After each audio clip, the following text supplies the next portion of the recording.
sekitar 6.500 sampai 6.700 sekitar bulan April nanti. Next adalah ini, drop. Halo semuanya, selamat datang di channel Analisa Tren. Pada video kali ini saya akan menganalisa IHSG. Oke, sebelum memulai disclaimer kembali. Jika sudah, mari kita mulai. Composite, oke. Seperti biasa saya akan mulai analisa dari time frame monthly. Untuk skalanya ini saya pakai skala logaritma, oke. Nah, sebelumnya saya udah pernah analisa IHSG, untuk linknya ada di deskripsi, kalian bisa cek analisa sebelumnya. Kita mulai update lagi dari Ichimoku. Di sini kita bisa lihat cycle span B-nya flat, A-nya naik, terus Kijun Santen Kansen ini juga naik. Jika di atas candle, secara keseluruhan ini adalah strong bullish, oke. Next kita zoom di weekly. Kalau weekly gimana? Ini cycle span A-nya naik, B-nya naik maksudnya, terus A-nya flat, Kijun Santen Kansen-nya flat. Jika di atas candle, secara keseluruhan ini adalah bullish yang terkoreksi saja, oke. Nah, next kita zoom di daily. Kalau daily gimana? Ini kita bisa lihat, B-nya flat, A-nya naik, dan dia udah golden cross. Terus Kijun Sun-nya flat, Tenkan-sen naik, dan sudah golden cross juga, oke. Tapi kalian perlu perhatikan, Qigong-nya di bawah candle, oke. Jadi hati-hati, di sini ada resisten yang cukup kuat, dan ini area gap, oke. Jadi hati-hati, dia mungkin bisa terkoreksi dulu sebelum memutuskan apakah dia mau lanjut naik atau melanjutkan penurunan, oke. Nah, karena kita tahu kalau weekly itu masih terkoreksi, oke, selama dia belum bisa break resisten all time high-nya, oke. Nah, next kita mau update secara Elliott Wave, oke. Nah, kalau Elliott Wave, saya mau gabungin langsung sama Ichimoku, cuma saya akan fokus ke Kumo-nya, oke. Nah, seperti pada video sebelumnya, saya udah bikin 2 skenario. Skenario pertama adalah skenario merah ini, yaitu ini adalah wave 1, 2, 3, 4, 5. 5-nya berarti udah selesai, dan next ada gerakan apa? Jadi ada A, B, C penurunannya. Minimal kemana? Ke plus minus 5.800 sampai 6.000, oke. Ini minimal lah wave yang merah ini terjadi, oke. Cuma, saya ada skenario alternatif lain, yaitu skenario ini adalah 1, 2, 3, 4, dan 5, oke. Kenapa bisa kayak gini? Kenapa? Karena, seperti yang saya pernah bilang sebelumnya, kalau gabungan Ichimoku dan, Elliott Wave, dia polanya bisa kayak gini. Jadi, pertama wave 1 ini biasanya break Kumo, oke. Break Kumo, wave 2 ini retest pertama kali untuk Kumo. Ya sebenarnya bisa jadi gagal break sih, atau dia masuk ke dalam Kumo, wave 2-nya retest atau menuju arah yang sama dengan Kumo sekarang. Nah, atau bisa jadi dia belum bisa break. Nah, cuma kayak gini, oke. Jadi ada beberapa kemungkinan, pokoknya 1, 2-nya itu, 1 ke 2 ini mendekati Kumo, oke. Nah, oke, next ke wave 3-nya ini biasanya dia akan menjauhi Kumo, oke. Wave 4 ini akan retest kedua kalinya untuk Kumo-nya. Wave 5 dia baru meninggalin Kumo, oke. Nah, kasusnya kalau kita lihat di weekly IHSG, kalian bisa lihat, ini, pertama ini, apakah ini 1, 2, 3, 4, 5, apakah bisa? Jawabannya bisa, oke. Nah, kasus kedua yaitu, ini sebenarnya satu, oke. Kenapa ini satu? Karena kalau saya zoom di time frame lebih kecil, ini mungkin bisa 1, 2, 3-nya di sini, 4 dan 5, oke. Nanti, saya akan zoom lagi, cuma ini nanti aja ya. Nah, jadi ini bisa satu sebenarnya, kenaikan sejak corona sampai ke Januari 2021 ini bisa satu, terus turunnya ini adalah 2, oke. Nah, turunnya 2, berarti ini apa? Ini 3, dan sekarang ini adalah 4, oke. Kenapa? Karena dia tertahan di Kumo, ini cuma retest sekali, dan nanti ada kelanjutan impulsif lagi, oke. Terus pertanyaannya, jadi lebih tepat mana skenario merah atau biru ini yang terjadi, oke? Nah, kalau menurut saya pribadi, lebih tepatnya itu sebenarnya skenario biru ini. Kenapa? Karena saya patokan sama Ichimoku. Ichimoku kita masih tahu ini strong bullish, oke. Kita belum melihat ada tanda-tanda koreksi yang cukup jelas di Ichimoku. Nah, jadi, kalau menurut saya skenario biru ini sebenarnya lebih mungkin terjadi, oke. Merah ini apakah bisa terjadi? Jawabannya bisa, tapi belum ya, belum tentu terjadi, oke. Skenario utama tetap biru ini, oke. Nah, jadi untuk merahnya gimana, kita abaikan aja, oke. Ini saya hapus, oke. Kita fokus ke ini aja, oke. Nah, next, saya akan tunjukkan. wave satunya kenapa bisa kayak gini, kita zoom di daily, oke. Nah, kalau di daily kalian bisa lihat, ini, saya akan counting lagi. Ini adalah satu, setuju. Ini di mana ini satu, 2, 3, 4, 5. Ini adalah, apa, diagonal. Satu, 2 di sini, terus tiganya di mana? Ini satu, dua, satu, 2, 3, 4, 5. Berarti ini baru 3. Ini 4 dan ini 5. Ini 3, oke. Terus empatnya di mana? Di sini, kecil. Terus limanya satu, 2, 3, 4, 5. Nah, kayak gini. Nah, ini hasil counting saya. Nah, jadi, kalau menurut saya, kenaikan sejak corona 24 Maret sampai yang ini, 21 Januari, ini adalah satu wave impulsif kalau menurut saya pribadi, oke. Nah, cuma terserah bisa kalian koreksi jika kalian kurang setuju atau ada kesalahan dari kontingen saya, silahkan dikoreksi, oke. Nah, terus artinya apa? Sekarang kan berarti penurunan sejak Mei itu adalah wave 4, oke. Nah, wave 4 biasanya berhenti di mana? Di 38% sampai ke 50%, oke. Nah, ini udah berhenti di area wave 4, oke oke. Artinya apa? Artinya ini adalah wave 4 kalau misal mau berhenti di sini, artinya valid, oke, valid. Nah, cuma apakah ini benar-benar terkonfirmasi? Jawabannya belum ya. Kenapa? Pertama, kita masih tahu, weekly ini masih terkoreksi, daily ini masih, momentumnya udah mulai habis, apalagi kalau kita lihat momentum di daily ini naik belum belum sampai ke high-nya, tapi di sini udah habis momentumnya, udah mulai habis, oke.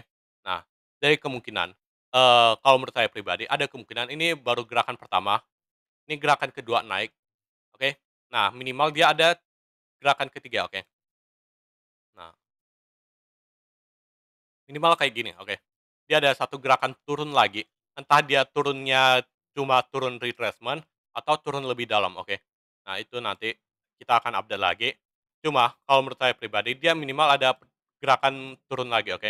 Nah, terus, pertanyaannya, kalau dia langsung naik gimana? Kalau dia langsung naik, ya berarti bagus dong, wave 4-nya udah selesai artinya.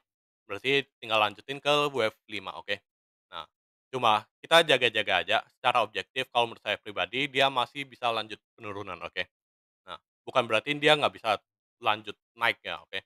Nah, terus pertanyaannya sekarang, oke. Nah, kalau misalnya dia mau turun, berarti turunnya kemana? Kalau kita lihat strukturnya ya, wave 4 ini, oke.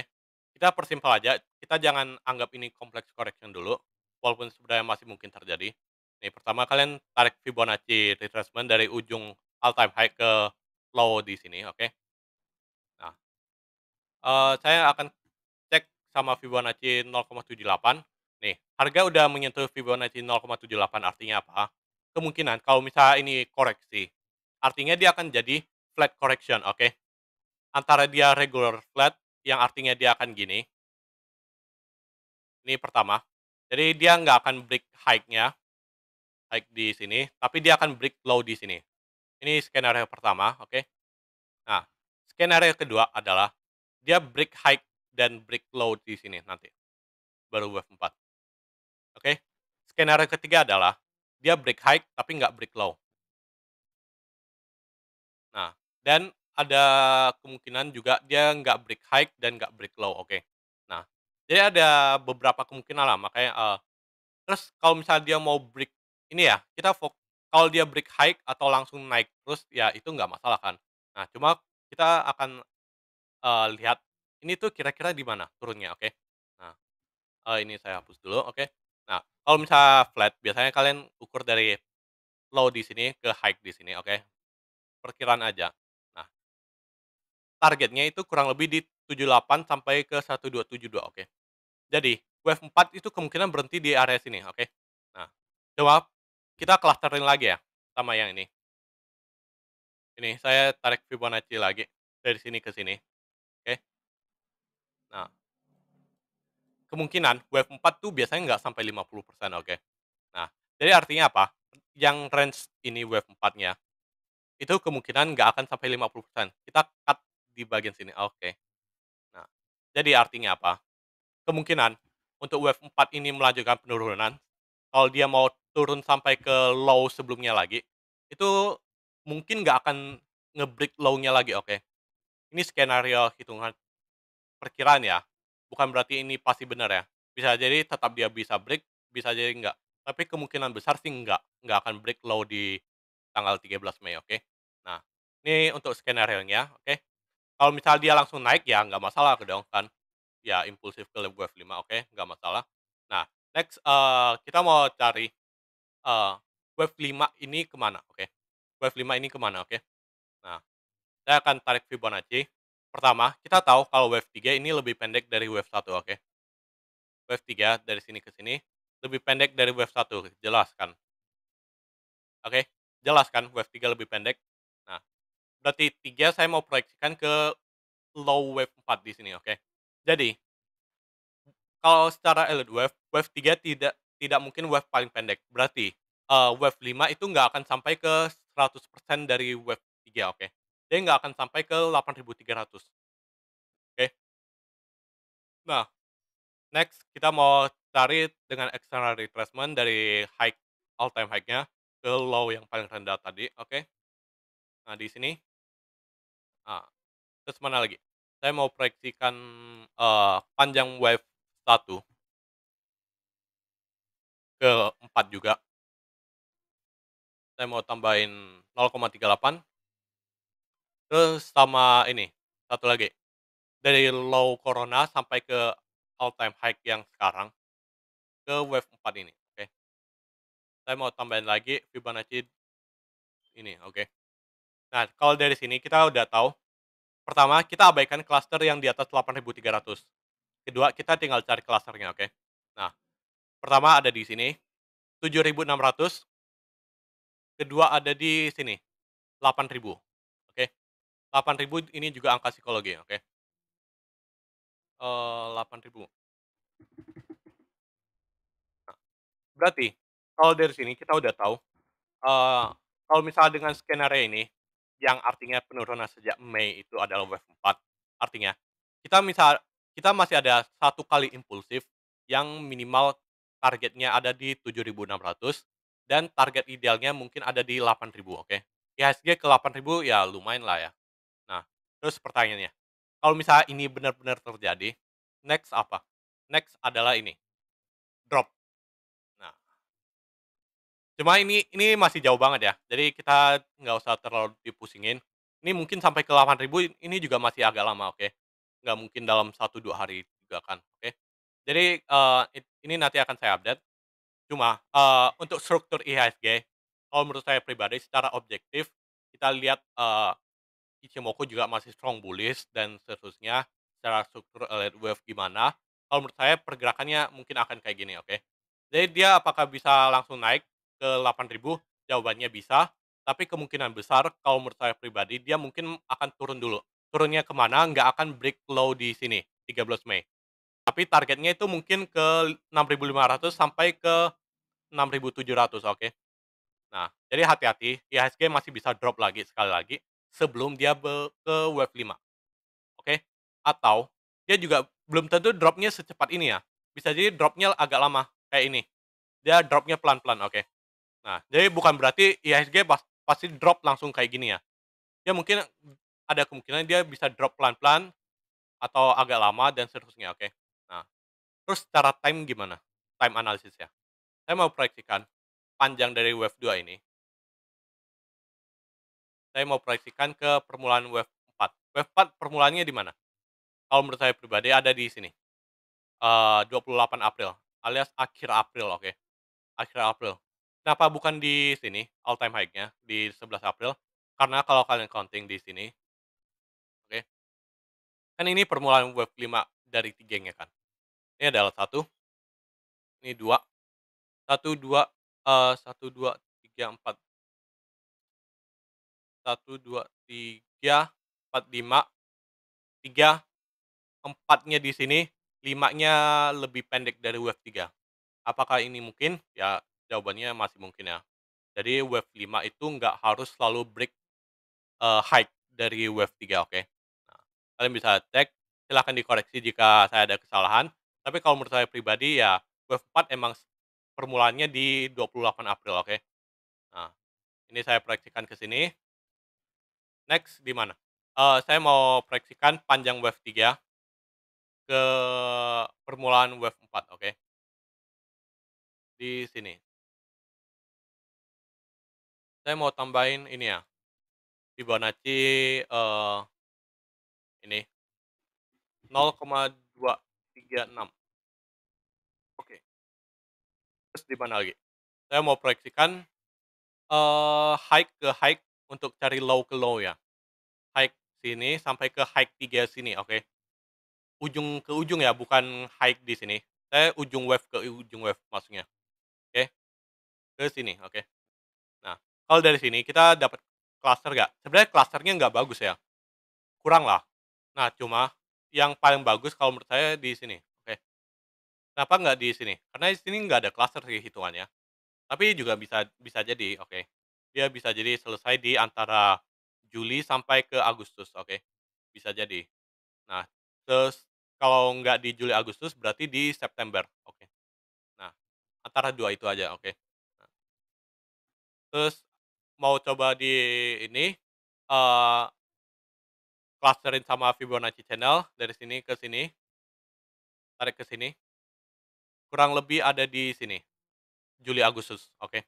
Kemungkinan. Berarti secara price itu mungkin sampai ke 6.700 sampai 6.500 plus minus lah ya, bisa jadi nggak nyampe, bisa jadi nyampe. Nah, cuma secara time-nya itu kemungkinan ada di Agustus, oke, kalau menurut saya pribadi. Tapi kalau dia mau sampai ke September juga ya masih mungkin-mungkin aja, oke. Nah, silakan dikoreksi jika ada kesalahan, oke. Eh, jadi untuk IHSG kesimpulannya, IHSG kalau untuk kesimpulannya, tren masih bergerak strong bullish, di mana, secara struktur ini baru wave 4. Karena kita tahu kalau wave 4 itu kemungkinan besar masih retest Kumo, dan kita udah lihat kalau Kumo weekly ini dari support yang sangat kuat untuk IHSG. Nah, jadi, kalau ini wave 4 masih ada kemungkinan dia untuk melanjutkan penurunan sekali lagi, walaupun turunnya nggak akan seimpulsif di awal Mei kemarin, oke. Nah, target penurunannya ada di mana? Ada di, sekitar 6.500 sampai 6.700, oke, di sekitar bulan April nanti. Nah, setelah wave 4-nya selesai terjadi, akan ada satu impulsif baru lagi, yaitu wave 5. Targetnya kemana? Itu minimalnya di 7.600, target idealnya ada di 8.000, oke. Nah, tapi ada skenario lain. Ini skenario pertama ya, yang biru ini, utama kita. Nah, skenario lainnya yaitu yang ini. Ini adalah wave 1, 2, salah masuknya kayak gini. Ini 1, 2, 3, 4, 5.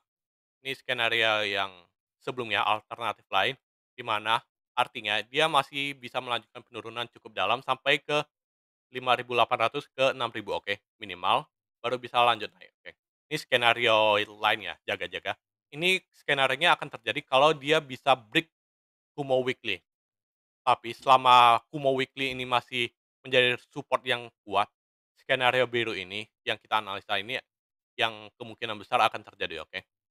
Nah, sekian, untuk analisa IHSG, semoga bisa membantu. Disclaimer kembali, jika ada kesalahan silahkan dikoreksi. Sekian dan terima kasih.